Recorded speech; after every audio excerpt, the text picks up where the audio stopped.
अस्सलाम वालेकुम, welcome back to हबीबास lecture. तो हम स्टार्ट करते हैं अपने प्रैक्टिकल के बारे में, जो कि वर्चुअल सिस्टम एंड सर्विसेज की लैब के बारे में है। मोस्टली इस वीडियो के अंदर जो है हम लोग प्रैक्टिकली तो नहीं, लेकिन वाइवा जो होता है उसको कंप्लीट कवर करने वाले हैं। और मैंने इसको थोड़ा ऐसे एनिमेटेड वे में डिज़ाइन किया है कि सर जो है, मतलब एक सर होगा, वो आपसे क्वेश्चन पूछेगा और स्टूडेंट होंगे वो उसको जवाब देंगे। ठीक है, इससे ये होगा को आपको पता चल जाएगा कि आपने वाइवा में सर को रिस्पॉन्स कैसे देना है और मोस्ट ऑफ आपसे किस तरह के प्रैक्टिकल क्वेश्चन पूछ सकते हैं। तो चलिए हम लोग विदाउट टाइम वेस्टिंग अपनी वीडियो को करते हैं स्टार्ट।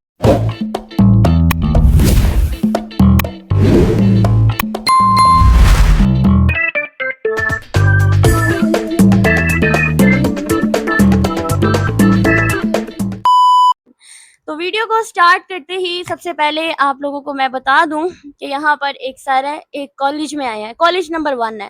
ठीक है, वो पूरी कोशिश करेगा बच्चों को अपनी तरफ से कंफ्यूज करने की, लेकिन बच्चे क्योंकि वीडियोस हबीबा लेक्चर्स लेकर गए हैं तो वो कभी भी कंफ्यूज नहीं होंगे और उसको अच्छे तरीके से जवाब देंगे। अब सबसे पहले सर का जो क्वेश्चन आता है, क्वेश्चन नंबर 1 उसको बोलता है, बताओ बच्चों के वर्चुअल बॉक्स और वीएमवेयर में क्या फ़र्क होता है। स्टूडेंट: सर वर्चुअल बॉक्स और वीएमवेयर जो होते हैं दोनों ही वर्चुअलाइजेशन के टूल्स होते हैं। वर्चुअल बॉक्स हमारे पास ओपन सोर्स है और मोस्टली स्टूडेंट्स और जो डेवलपर्स होते हैं वो उसको यूज करते हैं, जबकि जो वीएमवेयर होता है वो प्रोफेशनल लेवल वर्चुअलाइजेशन देता है, जहाँ ज्यादा जो एडवांस फीचर्स होते हैं ना उसके अंदर होते हैं। जैसे एक स्टूडेंट है अपने लैपटॉप पे उबंटू टेस्ट करना चाहता है तो वहाँ पे वर्चुअल बॉक्स यूज करेगा, लेकिन अगर एक कंपनी अपने एम्प्लॉयज के लिए सिक्योर वर्चुअल मशीन्स बनाता है तो वहाँ पे उसे वीएम वेयर जो होता है वो उसको प्रेफर करेगा। नेक्स्ट क्वेश्चन: तुमने वर्चुअल मशीन्स बनाई हैं तो बताओ इसके स्टेप्स क्या हैं, वर्चुअल मशीन बनाई कैसे है।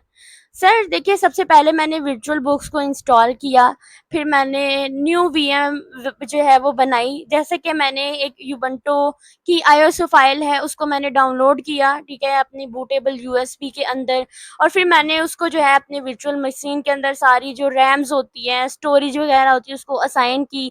उसके जो बूट ऑर्डर्स होते हैं वो सेट किए। फिर आईएसओ माउंट जो होते हैं उसको मैंने जो है कैसे उसको किया, ठीक है, माउंट स्टार्ट किया। और फिर उसके बाद मैंने उबंटू को इंस्टॉल किया और सेटअप को कंप्लीट कर दिया। अच्छा, तो देखिए बच्चों, इसकी कोई रियल लाइफ तरीके से बताएं, आपने ऐसे स्टेप तो बता दिए हैं। जी सर, देखिए जैसे एक नया फ़ोन लेने के बाद सेटअप करते हैं ना, जैसे टाइम ज़ोन सेट करते हैं, पासवर्ड लगाते हैं, वाईफ़ाई वगैरह सब कुछ एक नए तरीके से ही हम लोग बूट कर रहे होते हैं। तो वर्चुअल मशीन जो होती है उसके अंदर भी हम ऐसे ही हर चीज़ को नए तरीके से ही कॉन्फ़िगर कर रहे होते हैं। तो नेक्स्ट क्वेश्चन जो है वो है डोकर। डोकर के बारे में आप जानते हैं डोकर क्या होता है? और जो वर्चुअल मशीन्स होती है उससे कैसे अलग होती है, कैसे डिफरेंट होती है? अ सर देखिए, जो डोकर होता है ना ये कंटेनराइजेशन टूल होता है। ये लाइट वेट होता है और सिर्फ एप्लीकेशन और उसकी जो डिपेंडेंसीज होती है ना उसको ही कंटेन करता है। ठीक है, देखिए जो वीएम होता है ना वो पूरा ऑपरेटिंग सिस्टम को चला रहा होता है, यानी हैवी सिस्टम होता है, लेकिन जो डोकर होता है वो सिर्फ ऐप के लिए ही एनवायरनमेंट बनाता है, यानी लाइट होता है as compared to operating system. ये हमारे पास लाइट सिस्टम होता है डोकर जो होता है। हुँ। अच्छा, तो आप लोगों ने हैडूप के बारे में सुना होगा, हैडूप क्या करता है? क्या यूज़ क किया जाता है इसका प्रैक्टिकल में? सर हैडूप जो होता है हमने इसके बारे में ज़्यादा तो नहीं सुना, लेकिन हमने इसके बारे में इन्फॉर्मेशन ली हुई है। देखिए, जो हैडूप होता है ना ये डिस्ट्रीब्यूटेड कंप्यूटिंग सिस्टम होता है। जो बड़े-बड़े डाटा होते हैं ना उसको मल्टीपल मशीन्स जो होती है ना उन पे उसके अंदर जो होता है इसको डिवाइड करके प्रोसेस करता है। जैसे अगर मैं आपको बताऊँ ना तो जैसे एक वर्ड काउंट प्रोग्राम बनाते हैं। इसके अंदर हम 3 जो है ना टेक्स्ट फाइल्स लेते हैं। हर वर्ड की हम लोग फ्रीक्वेंसी जो होती है ना उसको हमने काउंट करनी होती है कि 3 हमारे पास टेक्स्ट फाइल है, उनके अंदर कितने वर्ड्स लिखे हुए हैं उसको काउंट करना होता है। तो जैसे सर देखिए, अगर मैं आपको एग्जांपल समझाती हूँ। देखिए एक टीचर है, वो सब स्टूडेंट्स को अलग-अलग असाइनमेंट चेक करने के लिए दे रही है। फिर एंड में उसके रिजल्ट को कंबाइन करती है, तो वही आप समझ लें कि वो हैडूप ही कर रही होती है कि डिफरेंट टास्क जो होते हैं उनको डिस्ट्रीब्यूटेड कंप्यूटिंग सिस्टम ही की तरह ही होता है कि डिफरेंट बड़े-बड़े टास्क होते हैं उनको डिवाइड करके जो होता है फिर एंड पे आके उनको कंबाइन कर लेता है। तो अकॉर्डिंग टू मी मेरे मेरा यही इसका कॉन्सेप्ट है। अच्छा, तो आप जो है आप बताएं कि जो गूगल ऐप इंजन है उस पे आप हेलो वर्ड की जो वेब ऐप है उसको कैसे डिप्लॉय करेंगे। सर मैंने इसको ना पाइथन फ्लास्क ऐप बनाया है। मैंने एक जो है ना पाइथन का यूज़ करते हुए ना एक फ्लास्क ऐप बनाई है। इसमें मैंने देखिए पाइथन में हम लोग मेन डॉट और इसके बाद पी पाई और ऐप और ये एमएल मतलब ये जो होती है ना इनका यूज़ किया जाता है। इनका यूज़ करके मैंने ऐप बनाई है। ठीक है, जैसे अगर मैं आपको सिंपल बताऊँ ना तो जैसे एक पोस्टर होता है ना उसको प्रिंट करके वॉल पे लगाना होता है, वैसे ही लोकल ऐप को हम लोग गूगल के सर्वर पर डाल देते हैं। अच्छा, तो आप ये बताएँ कि जो क्लाउड सिम होता है, वो क्या है और यूज़ कैसे करते हैं? सर देखिए जो क्लाउड सिम होती है ना ये एक सिमुलेटर होता है जिसमें हम लोग क्लाउड कंप्यूटिंग का जो वर्चुअल टेस्ट होता है ना वो एनवायरनमेंट बनाकर एल्गोरिदम को टेस्ट कर सकते हैं। मैंने राउंड रोबिन स्केड्यूल जो है उसको टेस्ट किया था एक बार अपने जो ऑपरेटिंग सिस्टम हम पढ़ते थे ना तब, तो लेकिन इस बार नहीं किया है। जैसे अगर मैं आपको एग्जांपल दूँ ना जैसे किसी गेम है उसका कोई डेमो खेलकर हम आइडिया लेते हैं, तो क्लाउड सिम से हम लोग ऐप जो होते हैं ना उसको टेस्ट करते हैं विदाउट रियल क्लाउड कॉस्ट के। इसमें हम कोई भी कॉस्ट नहीं लगाते हैं। देखिए हमने ना अपनी नेटवर्किंग के अंदर जो है ना एक पढ़ा था हमारे पास आता है सिस्को पैकेट ट्रेसर। तो उसमें देखिए हमारे पास अगर कंप्यूटर नहीं है इतने ज़्यादा कि हम उसके अंदर जो है वो वर्चुअली हम लोग नेटवर्क बना लेते हैं अपना जो सिस्को पैकेट ट्रेसर होता है। तो क्लाउड सिम होता है इसमें हम लोग क्लाउड पर ही जो है ना सारा यूज़ करते हुए जो है सिमुलेशन का ही यूज़ करते हैं, यानी टेस्ट का ही करते हैं, लेकिन इसमें कोई भी कॉस्ट वगैरह जो होती है वो हमारी नहीं लगती, एक डेमो सा ही हम लोग खेल रहे होते हैं। अच्छा, तो आप ये बताएँ कि जो कॉन्टेनराइज़ेशन होती है और जो वर्चुअलाइज़ेशन होती है, इनमें क्या डिफ़रेंस होती है? सर देखिए जो कॉन्टेनराइज़ेशन होती है ना, ये सिर्फ़ एप्लीकेशन एनवायरनमेंट बनाता है। जैसे हमने डोकर की बात की थी, तो जो वर्चुअलाइज़ेशन होती है ना, इसमें इसके अंदर पूरा का पूरा हमारा जो ऑपरेटिंग सिस्टम हो रहा है ना, वो रन हो रहा होता है। अच्छा, अच्छा तुमने कभी जो ट्राई स्टैक होता है, इसका यूज़ किया है? नहीं सर, लेकिन ट्राई स्टैक का मैं कॉन्सेप्ट अगर आपको बताऊँ तो हमारे पास अच्छा हाँ, ट्राई स्टैक जो होती है ना ये एक ओपन स्टैक डेमो प्लेटफ़ॉर्म होता है जिसमें हम लोग फ्री वर्चुअल मशीन जो होते हैं ना बना के क्लाउड उसको जो होता है ना टेस्ट करते हैं। देखिए मैंने एक युबंटो वीएम बनाई है और उसमें मैंने जीसीसी कंपाइलर जो है वो इंस्टॉल किया है। मैंने वर्चुअल बॉक्स के अंदर युबंटो का जो था ऑपरेटिंग सिस्टम इंस्टॉल किया था और उसके अंदर ही मैंने जीसीसी का यूज़ करते हुए ना कंपाइलर का इंस्टॉल किया था और मैंने जो मेरा सी का प्रोग्राम था ना वो मैंने इसके अंदर रन किया था और मैंने हेलो वर्ल्ड को प्रिंट करवाया था। और ये हमने अपनी ऑपरेटिंग सिस्टम के अंदर जो था ना इस कॉन्सेप्ट को किया था और इसको हमने प्रैक्टिकली परफॉर्म भी किया था। अच्छा, आप मुझे नेक्स्ट आप बताएँ कि जो जीएई लॉन्चर होता है, ये क्या काम करता है? सर जीएई जो होता है ना इसको गूगल ऐप इंजन बोलते हैं, गूगल ऐप इंजन लॉन्चर बोलते हैं। ये एक सीएलआई टूल होता है यानी कमांड लाइन टूल होता है। अब ये जो ऐप होती है ना उसको क्लाउड में डिप्लॉय करता है, टेस्ट करता है और लोग्स दिखाता है, ठीक है? अच्छा। अच्छा आप मुझे ये बताएँ कि जो क्लाउड में जो रिसोर्सेज़ मैनेजमेंट होते हैं, ये सिस्टम क्या होता है? सर देखिए जो रिसोर्सेज होते हैं ना अगर मैं रिसोर्सेज की बात करूँ तो इसमें सीपीयू, मेमोरी, स्टोरेज यानी कितना मैंने उनको असाइन करना है, कैसे मैनेज करना है, किस सर्वर को कितनी बैंडविड्थ मिलनी चाहिए, ये सब कुछ लोड बैलेंसिंग कैसे करनी है, ऑटो स्केलिंग कैसे करनी है। तो ये सारा जो होता है ना ये क्लाउड के अंदर जो रिसोर्सेज को मैनेज किया जाता है ना ये मेरा क्लाउड रिसोर्सेज मैनेजमेंट होता है। अब चलते हैं कॉलेज नंबर 2 में और देखते हैं कि उस कॉलेज में कैसा वाइवा हो रहा है। हुँ। अच्छा बच्चों आप ये बताएँ कि आपने कभी डोकर जो होता है उसको डोकर कंपोज़ यूज़ किया है? और मुझे ये बताएँ ये होता क्या है? आप बताएँ। जी सर जो डोकर कंपोज़ होता है ना कि एक टूल है, जो मल्टीपल कंटेनर्स को एक साथ ही मैनेज करता है, कोई भी YAML जो होती है फ़ाइल है उसका यूज़ करके। अब देखिए जैसे एक फ्लास्क ऐप है और एक पोस्टग्रे एसक्यूएल डीबी है, उसको हम एक साथ रन करते हैं डोकर यानी इसमें क्या होता है कि जब हम इस फ्लास्क ऐप को डेटाबेस के साथ जो होते हैं एक साथ रन करते हैं तो ये डोकर कंपोज़ से करते हैं। ठीक है? इसके जैसे एक सर देखिए एक रेस्टोरेंट है, उसमें कोई शेफ़ है, वेटर है और कैशियर होते हैं। ये हर वक़्त मिलकर ही काम कर रहे होते हैं। वैसे ही कंपोज़ से क्या होता है कि कंटेनर के अंदर हर चीज़ जो होती है कोऑर्डिनेट कर रही होती है। अच्छा, तो आप बताएं, जो क्लाउड सिम होती है उसमें वीएम एलोकेट पॉलिसीज क्या होती हैं? सर, जो क्लाउड सिम में वीएम एलोकेट पॉलिसीज होती है ना, वो पॉलिसी डिसाइड करती है कि किस फिजिकल होस्ट को हमने वीएम असाइन करना है। जैसे हमारी सिंपल एलोकेशन होती है, बेस्ट फिट होती है, राउंड रोबिन होती है। जैसे सर देखिए, हॉस्टल के अंदर स्टूडेंट रहते हैं ना, तो स्टूडेंट्स को कमरे मिलते हैं, तो पहले आओ पहले पाओ होता है, यानी जो स्टूडेंट पहले आते हैं उसे पहले वाला बेड मिल जाता है, या फिर उनके साइज के अकॉर्डिंग उन्हें रूम दिए जाते हैं। तो क्लाउड सिम में भी इसी तरह ही होता है, पहले सिमुलेशन की जाती है और उसके बाद हम वीएम एलोकेट करते हैं सारी। तो यही मेरा कॉन्सेप्ट है। अच्छा, तो ठीक है। अच्छा, नेक्स्ट जो आप बताएं, जो क्लाउड बेस्ड सिस्टम होता है उसमें सिक्योरिटी को कैसे मैनेज करते हैं? सर, जो क्लाउड में सिक्योरिटी होती है ना, उसको मैं अगर आपको बताऊं तो 3 मेजर लेयर्स होती हैं। एक होती है मेरे पास नेटवर्क सिक्योरिटी, जैसे फायरवॉल है या वीपीएन और वीपीसी होती हैं।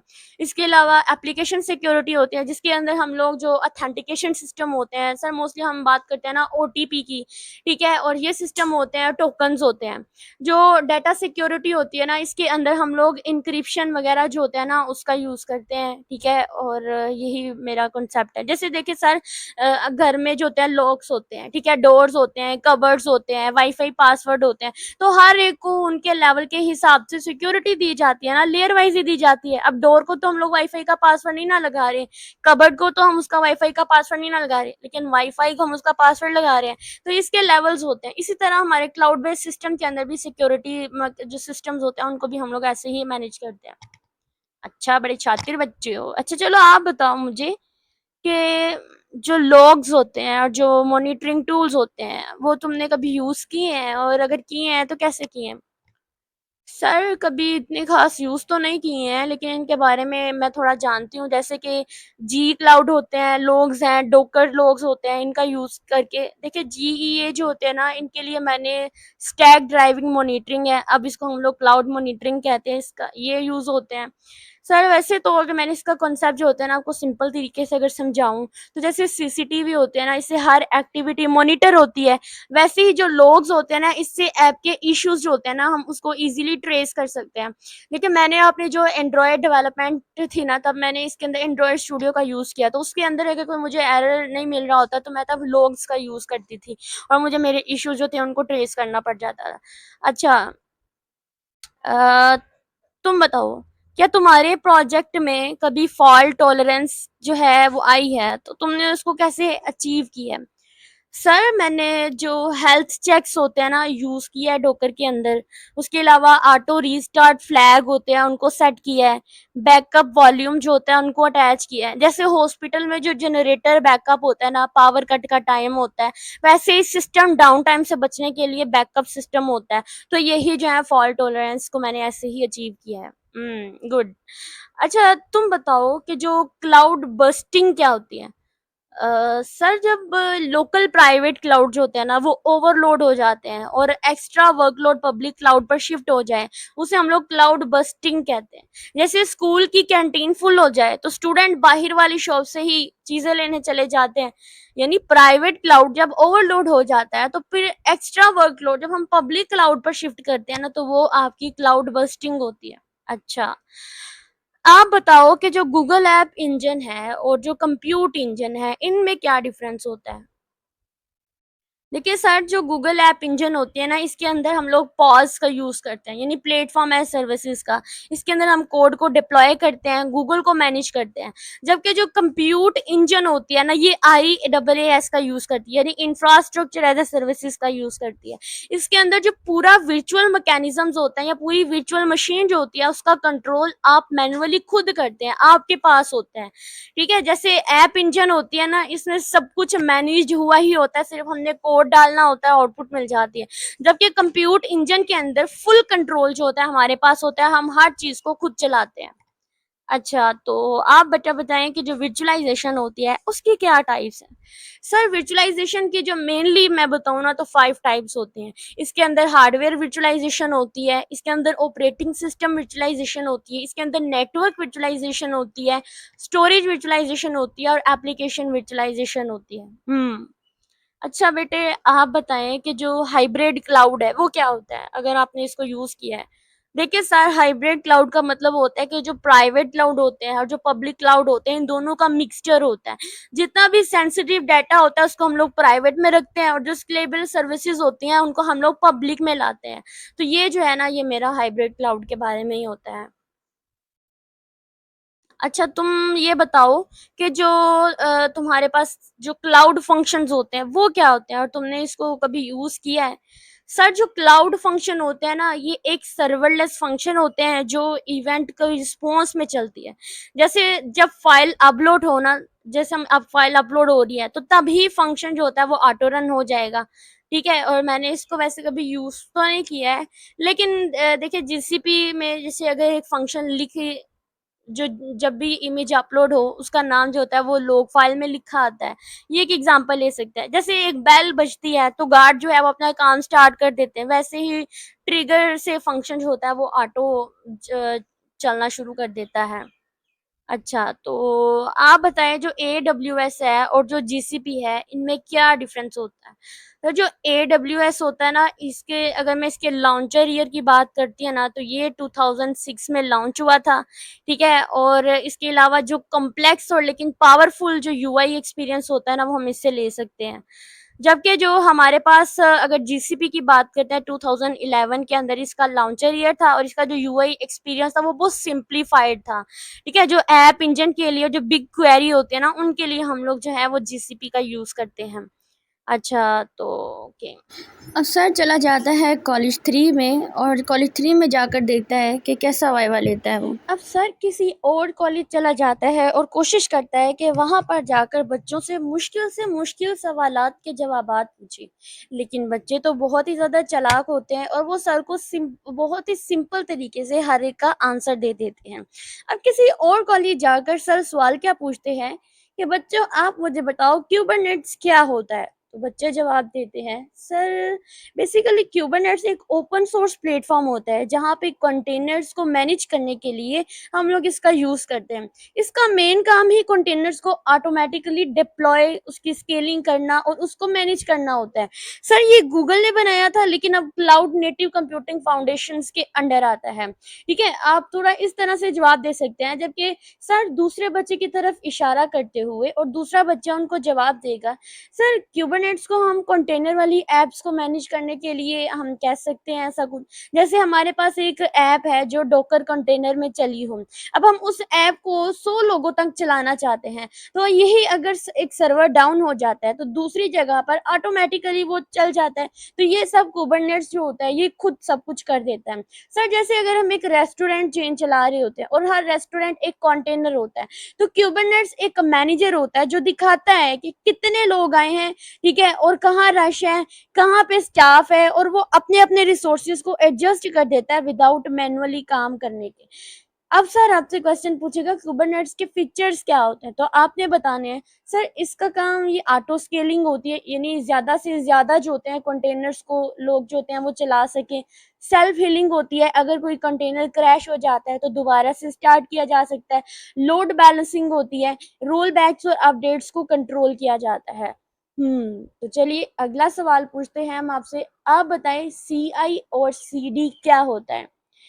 सर CID एंड CD का मतलब होता है कॉन्टिन्यूसली इंटीग्रेशन और CD का मतलब होता है कॉन्टिन्यूसली डिलीवरी या कॉन्टिन्यूसली डिप्लॉयमेंट।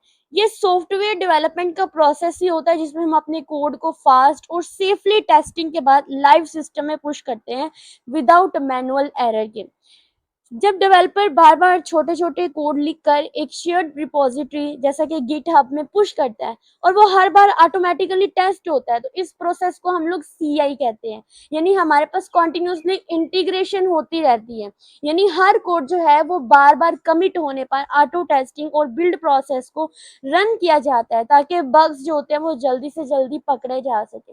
और जो CD होता है ये कॉन्टिन्यूसली डिलीवरी डिप्लॉयमेंट होता है, यानी कोड को टेस्ट होने के बाद ऑटोमेटिकली स्टेजिंग सर्वर तक चला जाता है, लेकिन प्रोडक्शन में मैनुअली डिप्लॉय होता है। कॉन्टिन्यूसली डिप्लॉयमेंट में होता है, अगर कोड टेस्ट जो कोड होता है हमारा अगर टेस्ट पास कर जाए तो विदाउट मैनुअल स्टेप के प्रोडक्शन तक चला जाता है। जैसे सर आप सोचे कि एक मोबाइल ऐप की टीम है, डेवलपर ने फीचर्स ऐड किए और गिटहब पर उसको पुश कर दिया है, तो CI/CD जो पाइपलाइन होती है हम इसका यूज करके कोड को टेस्ट करते हैं, बिल्ड करी जितने भी बिल्ड होती है हमारी कोड की उसको हम क्रिएट करते हैं, और विदाउट किसी भी मैनुअल काम के हम वो फीचर लाइव ऐप में अपडेट कर सकते हैं। तो बच्चों आप ये बताएं कि वीएम स्नैपशॉट क्या आपने कभी बनाया है और क्यों बनाते हैं? सर वीएम स्नैपशॉट हमने कभी देखिए वर्चुअल मशीन के अंदर एक कंप्लीट बैकअप पॉइंट होता है जिसमें उस वक्त का वीएम जो होता है तो उसकी पूरी स्टेट है, जैसे रैम कितनी, सीपीयू स्टेट क्या है, डिस्क का डाटा क्या है, ओएस कॉन्फ़िगरेशन क्या है, सब कुछ जो होते हैं वो उस स्नैपशॉट के अंदर सेव होता है। स्नैपशॉट लेने का मतलब होता है अगर सिस्टम फ्यूचर में क्रैश हो जाए या कोई एरर आ जाए तो उस पॉइंट पे इजीली वापस आ सकते हैं। स्नैपशॉट बनाते कैसे हैं? देखिए मेजर चेंज करने से पहले जैसे सॉफ्टवेयर इंस्टॉल करना, अपडेट करना या ऑपरेटिंग सिस्टम का पैच अप्लाई करना, या अगर कोई बैकअप पर्पस होता है, अगर कोई सेटिंग या फील्ड डिलीट हो जाए तो रोल बैक पॉसिबल होता है हमारे स्नैपशॉट की वजह से। अगर टेस्टिंग एनवायरनमेंट की बात करते हैं तो डेवलपर या जो टेस्टर होते हैं कुछ रिस्की ट्राई करना चाहते हैं तो पहले उस चीज़ का स्नैपशॉट ले लेते हैं। जैसे फ़ोन का बैकअप लेते हैं फैक्ट्री रीसेट से पहले, वैसे ही वीएम का भी स्नैपशॉट लिया जाता है। अच्छा तो बच्चों ये बताओ कि स्नैपशॉट को कैसे बनाते हैं? सर देखिए वीएमवेयर जो होता है वर्क स्टेशन या वर्चुअल बॉक्स के अंदर हम लोग सबसे पहले वीएम को शट डाउन या पॉज करके, ठीक है, हम ये प्रेफर करेंगे कि पहले आप अगर आपकी वीएम यानी वर्चुअल मशीन चल रही है तो पहले आप उसको शट डाउन कर दें या उसको पॉज कर दें। फिर हम जो वीएम मैनेजर होता है जैसे वीएमवेयर होता है इसको खोल कर हम उसका स्नैपशॉट जहाँ पर लिखा होता है टेक स्नैपशॉट की ऑप्शन होती है उसके ऊपर सर हम उसको क्लिक करते हैं, और उसके बाद स्नैपशॉट का नाम और उसका जो भी डिस्क्रिप्शन देना होता है हमने तो उसको हम लोग लिख कर उसको सेव कर लेते हैं। फिर स्नैपशॉट जो होता है हमारा क्रिएट हो जाता है चंद ही सेकंड्स के अंदर। हम्म तो मेरा नेक्स्ट क्वेश्चन आप बच्चों से ये है कि आपने वर्चुअलाइजेशन के अंदर, वर्चुअल सिस्टम के अंदर, क्लाउड कंप्यूटिंग के अंदर जो है वो आप लोगों ने सॉस पॉज एंड आईओएस के बारे में पढ़ा था, तो मुझे ये बताएं कि ये क्या होते हैं और इनमें क्या डिफरेंस है? सर बेसिकली ये तीनों ही क्लाउड कंप्यूटिंग की डिलीवरी मॉडल्स होते हैं, इनमें डिफरेंस होता है क्योंकि हम कितने ही कंट्रोल रखते हैं और प्रोवाइडर क्या क्या मैनेज करता है, ये सब कुछ इन तीनों क्लाउड कंप्यूटिंग के डिलीवरी मॉडल्स के अंदर आता है। जैसे अगर सर हम सॉस की बात करते हैं तो SaaS stand for the software as a services, यानी यूजर को सिर्फ सॉफ्टवेयर यूज करने की एक्सेस मिलती है, बैकएंड सर्वर स्टोरेज सब कुछ प्रोवाइडर मैनेज करता है। यूजर का काम होता है बस लॉगिन करना और उसको यूज करना, जैसे जीमेल है, गूगल डॉक्स है, जूम है, कैनवा है, ठीक है। उसके बाद अगर सर पॉज की बात करते हैं तो ये प्लेटफॉर्म एज अ सर्विसेज होता है, डेवलपर को एप्लीकेशन डेवलप करने का प्लेटफॉर्म मिलता है, उस रन टाइम में जो भी ऑपरेटिंग सिस्टम होता है, जो रन टाइम में डेटाबेस वगैरह होती है वो सब कुछ उसी के अंदर इंक्लूड होता है। सर्वर नेटवर्क सब कुछ क्लाउड प्रोवाइडर जो होता है वो मैनेज कर रहा होता है, जैसे अपना कोड लिखना और उसको डिप्लॉय करना ये सब कुछ काम हमारे पॉज का होता है, ठीक है। और अगर मैं आईएएस की बात करती हूँ तो यूजर को वर्चुअल हार्डवेयर मिलता है, ठीक है, और यूजर जो होता है ऑपरेटिंग सिस्टम इंस्टॉल करके सॉफ्टवेयर कॉन्फ़िगरेशन करके सब कुछ अपने कंट्रोल में ले लेता है। तो यूजर के भी कुछ काम होते हैं, यानी सब कुछ कस्टमाइज ही करना पड़ता है, यूजर का काम कुछ भी यानी उसको सब कुछ होता है वो खुद हैंडल करना पड़ता है। जैसे अगर हम बात करते हैं सर अमेज़न की, गूगल कंप्यूट इंजन की, माइक्रोसॉफ्ट ऑज़र की, तो ये सब कुछ हमारे इसी में आ जाता है।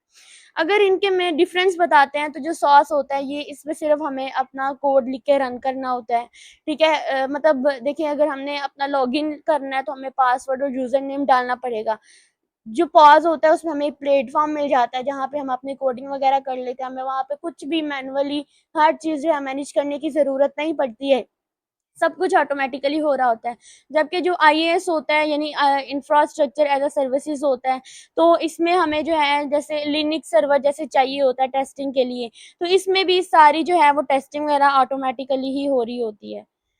अच्छा, तो आप मुझे नेक्स्ट क्वेश्चन बताएँ बच्चों कि हमारे जो रिसोर्सेज़ ऑटो स्केलिंग होती है वो क्या होता है?